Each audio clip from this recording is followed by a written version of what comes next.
जी ही सिंधड़ी तालुको ऐं खिपरो तालुको जा मुख़्तलिफ़ इलाइक़ा आहिनि जिन मां अञा ताईं जेको आहे पाणी नाहे निकिरी सघियो। हिते जेको आहे सभी जेको आहे ॻोठ आहिनि 25,000 खां वधीक जेका एकड़नि ते मुश्तमिल ज़मीन आहे जेका मुकमल तौर ते पाणी हेठि आयल आहे। DC सांगड़ ऐं DC मीरपुर ख़ासि तरफ़ां या उतां जा चूंडियल जेके नुमाइंदा आहिनि उन्हनि तरफ़ां जेको आहे को बि एक्शन नाहे खयो वियो। हीउ जेको आहे 6 खां 7 फुट जेको पाणी हेठि हितां जा ॻोठाणा आहिनि उहे अॼु बि जेके आहिनि से उहे पाणीअ में रहनि पिया। हिन मुसीबत वारी ज़िंदगी जेका हिन जी गुज़रे पई, हिननि जे लाइ सभी हज़ारी मसइला आहिनि, पर इंतिज़ामिया हिननि खे मुख़्तलिफ़ इलाइक़नि जो पाणी जेको आहे छोड़ करे हिननि खे हथ सां जेको आहे हिन इलाइक़े खे डैम में तब्दील कयो आहे। हितां जे इलाइक़े वासियुनि उन मुतलिक़ ॿुधायो आहे। अचो त हुननि खां पुछूं त हू उन्हनि मुतलिक़ छा था चवनि। हीउ पाण मां ॾिसी सघो था त हीअ हालत असांजे ॻोठनि जी कहिड़ी आहे ऐं इहो पाणी अञा ताईं अॻिते निकाली जेका असां पाणी जी आहे कोन। इंतिज़ामिया हुतां खां पाणी खोले छॾियो या सिधी सही इंतिज़ामिया जी न आयल आहे जो हुतां खोले छॾियूं।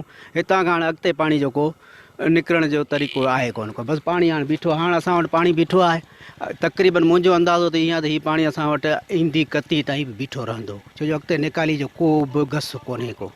ऐं ख़ासि तौर ते मुंहिंजे ख़्याल में ख़ासि तौर ते असांखे टारगेट कयो वियो आहे त इहो पाणी जेको आहे मलूकपोड़ इन जे एरियनि में हेठि जेके पीपल्स पार्टी जा मुख़ालिफ़ माण्हू आहिनि उते इहो पाणी बीठो रहे। सिधी सही इक़्तिदारी धुरियुनि जी ऐं इंतिज़ामिया जी गॾियल साज़िश आहे।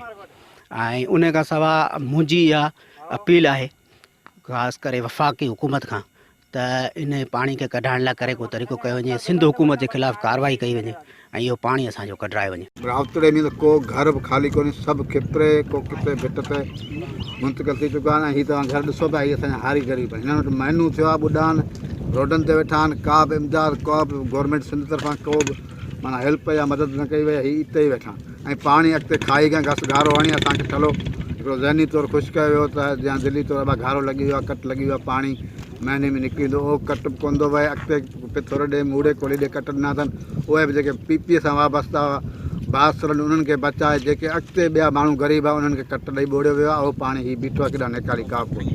जेको ॿियो हिकिड़ो डैम ठाहियो वियो आहे असांजे लाइ जी, ऐं असांजा बच्चा जे लुड़नि पिया ऐं न को केरु पुछण वारो गवर्नमेंट जो इदारो कॾहिं DC साहब बि न आयो असां वटि मीरपुर ख़ासि जो, ऐं को असां खां पुछण वारो कोन्हे। अलाह खां सवाइ सिर्फ़ु अलाह पंहिंजो पाण मदद करियूं था। असां वटि एमरजेंसी थिए त उहो ॿार बचो घरनि मां गेलियो वञूं कंहिं डॉक्टर ताईं पहुचूं, न त का शइ कोन्हे असां वटि।